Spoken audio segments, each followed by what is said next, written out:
ሰላም ጤና ይስጥልኝ። የተወደዳችሁ የሶሎዳ ሚዲያ አድማጭ ተመልካቾቻችን ለዛሬ ሁለት ሐሙስ ሰኔ 25 2018 ዓ.ም ያዘጋጀናቸው ሀገራዊና ዓለም አቀፋዊ የዜና መረጃዎቻችን ይዘንላችሁ ቀርበናል። እስከ መረጃዎቻችን ፍጻሜ አብራችሁን ቆዩ። በትግራይ ክልል በሃይማኖት ተቋማት ላይ ያነጣጠረ የአብነት ተማሪዎችና የአገልጋዮች አፈሳ መቀጠሉ ተገለጸ።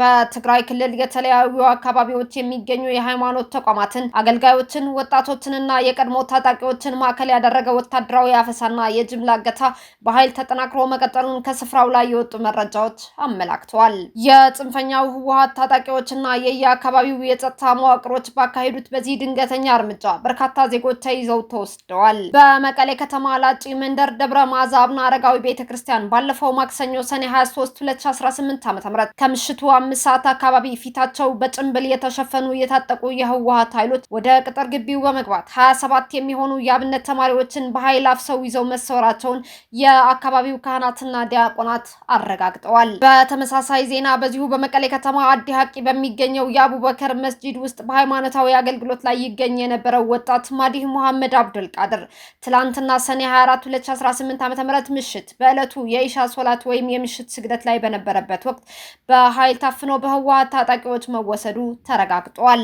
ይህንን ተከትሎ በነገው አርብ ዕለት በሚካሄደው የጁሙዓ ጾለት ላይ ወጣቶች ከፍተኛ ጥንቃቄ እንዲያደርጉ ማሳሰቢያ ተሰጥቷል። ከዚሁ በጽንፈኛው ህወሓት እየተካሄደ ባለው አስገዳጅ የውትድርና ፈሳሽ ተያይዞ በወጡ መረጃዎች መሰረት በተንቤን አብይ አዲ አካባቢ ትናንትና ሰኔ 24 ቀን 2018 ዓ.ም ምሽት ላይ የታጠቁ የህወሓት ኃይሎች በከተማዋ ሰፊ ቤት ለቤት ፍተሻና አፈሳ ያደረጉ ሲሆን ወደ 400 የሚጠጉ ወጣቶች በጅምላ ታፍሰው በሌሊት ወደማይታወቅ ቦታ መወሰዳቸው በአካባቢው ማህበረሰብ ዘንድ ከፍተኛ ድንጋጤ ፈጥሯል። በተያዘ ዜናም በሀገረ ሰላም ከተማ ዛሬ ሰኔ 25 ቀን 2018 ዓ.ም ከጧቱ 11 ሰዓት ጀምሮ በተለይም በከተማዋ በሚገኘው በመድኃኔዓለም ቤተክርስቲያን አካባቢ የዕለት ጉርሳቸውን ለመፈለግ የተሰበሰቡ በርካታ የቀን ሰራተኞችን በከተማዋ ፖሊስና ከተለያዩ አቅጣጫዎች የመጡ የጽንፈኛ ህወሓት ታጣቂ ኃይሎች በኃይል ታፍሰው መወሰዳቸው ተሰምቷል። በራያ ጨርጨር ወረዳ ባላ በተባለ አካባቢም በተመሳሳይ ወደ ዛሬ ሰኔ 25 ቀን 2018 አጥቢያ ከሌሊት ጀምሮ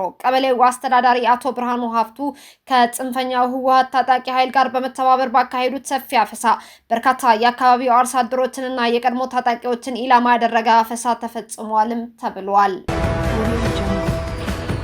በትግራይ ክልል የ12ኛ ክፍል ብሔራዊ ፈተና አሰጣጥን በተመለከተ በክልሉና በትምህርት ሚኒስቴር መካከል የሐሳብ ልዩነት መፈጠሩ ተገለጸ።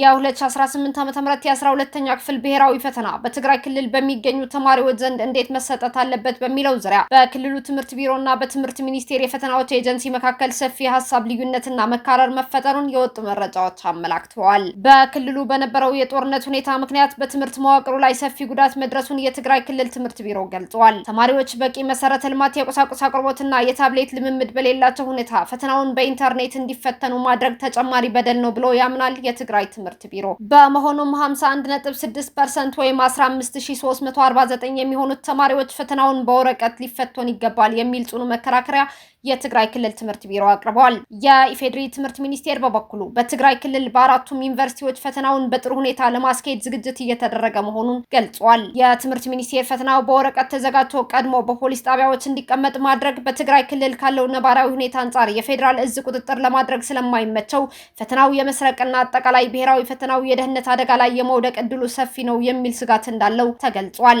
በመሆኑም የተማሪዎችን ጥቅምና ፍላጎት ለመጠበቅ ሲባል ተማሪዎች ቀድመው እንዲመዘገቡና እንዲላመዱ በማድረግ ፈተናው በኦንላይን ብቻ መከናወን አለበት የሚል አቋም በትምህርት ሚኒስቴር በኩል ተይዟል። ከተፈለገም ከትግራይ ውጭ ወጥተው ፈተናውን መውሰድ ለሚፈልጉ ተማሪዎች ምቹ ሁኔታዎችን ለማመቻቸት ዝግጁ መሆኑን የትምህርት ሚኒስቴር አመላክቷል። ይህ በእንዲህ እንዳለ ወደ ትግራይ ክልል መመለስ ለማይችሉ የክልሉ ተማሪዎች መንግስታዊ ድጋፍ እየተደረገ ነው ተብሏል። በወጣው መረጃ መሰረት በተለያዩ ምክንያቶች ወደ ትግራይ ክልል መመለስ ለማይችሉና በተለያዩ ዩኒቨርሲቲዎች ለመክረም የሚፈልጉ የትግራይ ክልል ተወላጅ ተማሪዎች በፌዴራል መንግስት ውሳኔ መሰረት አስፈላጊው ቅድመ ዝግጅትና ድጋፍ እየተደረገላቸው እንደሚገኝ ታውቋል። ከ4000 በላይ የሺሻ እቃዎችና 40 ኪሎ ግራም ካናቢስ የተባለ አደንዛዥ እጽ ተወገደ። በንፋስ ስልክ ላፍቶ ክፍለ ከተማ ወረዳ 12 ላፍቶ መድኃኔዓለም ተብሎ በሚጠራው አካባቢ የንፋስ ስልክ ላፍቶ ክፍለ ከተማ ፖሊስ ዋና መምሪያ አዛዥ ኮማንደር አራጌ ሸቴ፣ የክፍለ ከተማው ሰላምና ጸጥታ አስተዳደር ጽፈት ቤት ኃላፊ ደረጃ ድሬብሳ፣ የክፍለ ከተማው ደንብ ማስከበር ጽፈት ቤት ኃላፊ መቶ አለቃ ቦጋላ አለሙ፣ በዋና መምሪያው ስር ያሉ የመመሪያ ኃላፊዎች፣ የሃይማኖት አባቶችና የአካባቢው ነዋሪዎች በተገኙበት ከ4000 በላይ የሺሻ እቃዎችና 40 ኪሎ ግራም ካናቢስ የተባለ አደንዛዥ እጽ ተወግዷል። የዋና መምሪያው አዛዥ ኮማንደር አራጌ ሸቴ እንደገለጹት በዋና መምሪያውና በስሩ ካሉ መመሪያዎች ከ2013 ዓ.ም ጀምሮ በኤግዚቢትነት ተይዘው የነበሩ ጥራታቸውን ያልጠበቁና በህገወጥ መንገድ የተዘጋጁ የዋጋ ግምታቸው ከ112 ሚሊዮን ብር በላይ የሚሆን 500 ካርቶን ልብስ ሳሙናዎች፣ 4100 የሺሻ እቃዎችና 40 ኪሎ ግራም ካናቢስ የተባለ አደንዛዥ እጽ መወገዱን ገልጸዋል። በክፍለ ከተማው ለሰላምና ጸጥታ ስራው እንዲሁም ደህንነት ስጋት የሆኑ ጉዳዮች በጥናት ተለይተው ስራዎች እየተሰሩ መሆናቸውን የገለጹት ዋና መምሪያ አዛዡ የፖሊስ ስራ ያለ ህብረተሰቡ ተሳትፎ ውጤታማ ስለማይሆን ህብረተሰቡ የተለመደ ትብብሩን አጠናክሮ እንዲቀጥል አሳስበዋል። የክፍለ ከተማው ሰላምና ጸጥታ አስተዳደር ጽፈት ቤት ኃላፊ አቶ ደረጃ ድሪብሳ በበኩላቸው ፖሊስ በኤግዚቢትነት ይዞ ያስወገዳቸው ህብረተሰቡን የሚጎዱ ለሰላምና ጸጥታው ስጋት የሆኑ ነገሮች መሆናቸውን ገልጸው ፖሊስ አስቀድሞ ወንጀልን ከመከላከል ጀምሮ በቁጥጥር ስር እስከ ማዋል የህግ የበላይነትን እያረጋገጠ መገኘቱ የሚያመሰግን ነው ብለዋል። በቦታው የተገኙ የሃይማኖት አባቶችና የአካባቢው ነዋሪዎች የተወገዱት ኤግዚቢቶች በማህበረሰቡ ላይ የጤና ችግር የሚያስከትሉና ወንጀልን ለመፈጸም አነሳሽ የሆኑ ነገሮች በመሆናቸው ፖሊስ በሰራው ስራ መደሰታቸውን ገልጸው ከፖሊስ ጎን በመሆን የበኩላቸውን ድርሻ እንደሚወጡም ተናግረዋል። ቡርኪና ፋሶ ሶስተኛው ግዙፍ የሲሚንቶ ፋብሪካ መረቀች። የቡርኪና ፋሶ መንግስት በሀገሪቱ የኢንዱስትሪ እድገት ላይ ትልቅ ምዕራፍ የተሻገረበትን ሶስተኛው የሲሚንቶ ፋብሪካ በይፋ መርቆ ወደ ስራ አስገብቷል። ይህ ግዙፍ የኢንዱስትሪ ስኬት በሀገሪቱ ከ1000 በላይ ለሚሆኑ ዜጎች አዲስ የስራ ዕድል እንደሚፈጥርና የሀገር ውስጥ ምርት አቅምን በእጅጉ እንደሚያጠናክር ተገልጿል። የሀገሪቱ መሪ ፕሬዝዳንት ኢብራሂም ትራኦሬ እንደገለጹት የዚህ ፖሊሲ ዋና ግብ እጅግ ግልጽና ቀላል ነው ብለዋል። ሀገሪቱ ሲሚንቶ የምታመርት ከሆነ ምርቱ ለህዝቧ ተመጣጣኝና በቅናሽ ዋጋ ማቅረብ አለበት የሚል እንደሆነም ፕሬዝዳንት ኢብራሂም ትራኦሬ ገልጸዋል። ይህንን የመንግስት አዲስ የፖሊሲ አቅጣጫ ተከትሎ በሀገሪቱ የሲሚንቶ ዋጋ እስከ 50 በመቶ የሚደርስ ታይቶ የማይታወቅ ታላቅ ቅናሽም አሳይቷል። ቀደም ሲል በገበያው እስከ 4000 የቡርኪና ፋሶ ሲኤፍሲ ገንዘብ ይሸጥ የነበረው የሲሚንቶ ዋጋ አሁን በአስገራሚ ሁኔታ ወደ 2000 ሲኤፍሲ ማለትም የቡርኪና ፋሶ እና ከዚያ በታች ዝቅ ማለቱም ተዘግቧል። የቡርኪና ፋሶ መንግስት እንደገለጸው ይህ እርምጃ በውጭ ምርቶች ላይ ያለን ጥገኝነት በመቀነስ ራስን የመቻል አህጉራዊ ስትራቴጂክ አካል ሆኗል። በተጨማሪም የህዝብን የኑሮ ውድነት ለማቃለልና በተለይም ለወጣቱ ትውልድ ሰፊ የስራ ዕድል ለማስፋፋት የታለመ የረጅም ጊዜ እቅድ መሆኑንም መንግስት ገልጿል። አሜሪካ ጦሯን ከሳውዲ አረቢያ ለማስወጣት እያሰበች እንደሆነ ተዘገበ። አሜሪካ በሳውዲ አረቢያ የሚገኝ ጦሯን ለመቀነስ ወይም የተወሰነውን ወታደራዊ ኃይል ከሳውዲ አስወጥታ ወደ ሌላ ቦታ ለማዘዋወር እያሰበች እንደሆነ ዎል ስትሪት ጆርናል የተመለከተውን ሪፖርት ጠቅሶ ዘግቧል። አሜሪካ ይህንን እርምጃ ለመውሰድ እያሰበች ያለችው በዋሽንግተንና በሪያድ መካከል ያለውን ውጥረት ተከትሎ ነው ተብሏል። የሁለቱ ሀገራት ውጥረት በኢራን ጦርነት እንዲሁም በሆርሙዝ ሰርጥ በኩል የሚያልፉ መርከቦችን ደህንነት ከማስጠበቅ ጋር በተያያዘ ውጥረታቸው ተባብሷል። ዎል ስትሪት ጆርናል የተመለከተው ሪፖርት እንደሚጠቁመው ከ100 በላይ የአሜሪካ ወታደራዊ አውሮፕላኖች የሆርሙዝ ሰርጥ ክፍት ሆኖ እንዲቀጥል ለማስቻል በመካከለኛው ምስራቅ ከሚገኙ የጦር ሰፈሮችና ከወታደራዊ መርከቦች በመነሳት በረራ አድርገዋል። ይህ ስምሪት ከሳውዲ አረቢያ ያልተጠበቀ መሰናክል እንደገጠመው ዘገባው ያትታል።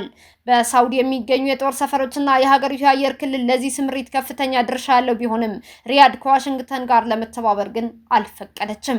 ጉዳዩን በቅርበት የሚከታተሉ የአሜሪካ ባለስልጣን ለዎል ስትሪት ጆርናል እንደገለጹት የሳውዲ ተቃውሞ አሜሪካ ኦፕሬሽን ፕሮጀክት ፍሪደም የተባለው ስምሪት እንድታቋርጥ አስገድዷታል። ፕሬዝዳንት ዶናልድ ትራምፕ ይፋ ያደረጉት ኦፕሬሽን መርከቦች በሆርሙዝ ሰርጥ እንዲተላለፉ ለማስቻል ያለመ ነበር። አሜሪካ ኦፕሬሽኑን ያቋረጠችው በግማሽ ልብ ሆና ነው ተብሏል። አሜሪካ በሳውዲ ያላትን ጦር ለመቀነስ አሊያም የተወሰነ ወታደራዊ ኃይሏን ከሳውዲ አስወጥታ ወደ እስራኤል ወይም ዮርዳኖሶች ለማዘዋወር ማሰቧን የዎል ስትሪት ዘገባ ይገልጻል። በጉዳይ ላይ የመጨረሻ ውሳኔ ግን አልተደረሰም ሲል ዘገባው አትቷል። አሜሪካ ወታደሮቿን ለማስወጣት ከመወሰኗ በፊት አማራጮች እንደምትመለከትም ተገልጿል። የአሜሪካ ባለስልጣናት ስለ ጉዳዩ ማረጋገጫም ሆነ ማስተባበያ አልሰጡም። እስካሁን አብራችሁን ከኛ ጋር ስለነበራችሁ እያመሰገንኩኝ በሌሎች መረጃዎች እስክንመለስ እንደተለመደው የሶለዳ ሚዲያ ቤተሰብ በመሆን ላይክ፣ ሼር፣ ሰብስክራይብ ማድረጋችሁን አትርሱ።